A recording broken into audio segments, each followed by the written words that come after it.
et prix parce que le prix auquel vous payez votre paquet de nouilles est aussi ce que cela vous coûte. Pour ceux qui produisent, c'est différent. Le prix ou tarif est le montant qu'on échange contre la réalisation de la prestation ou d'un produit.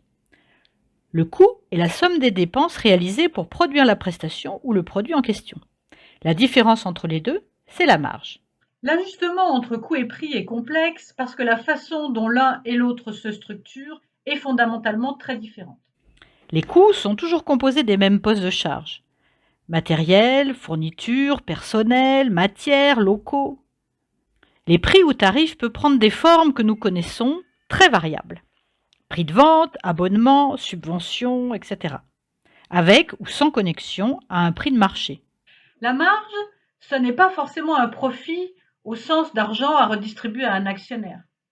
La marge, c'est aussi une marge de manœuvre pour l'entreprise pour avoir la capacité d'innover, d'investir ou même de financer des prestations qui n'ont pas de marché. Pour l'entreprise, le coût de revient est le plancher au-dessous duquel aucune survie n'est possible. C'est la marge de négociation avec le payeur qui va déterminer le prix et donc la marge. Il est donc essentiel pour le producteur de vendre plus cher qu'il ne produit.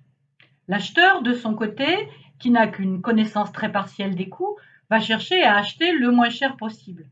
Entre les deux, on va trouver toutes les logiques de négociation des prix d'un côté et de réduction des coûts, d'économie, de gain de productivité de l'autre. D'une manière générale, vous comprenez pourquoi les coûts de revient sont probablement une des informations les plus stratégiques et les mieux gardées de la logique de fonctionnement économique d'une entreprise. Parce que la négociation commerciale se joue sur la marge et que la marge est essentielle, peu importe la destination qu'on lui donne.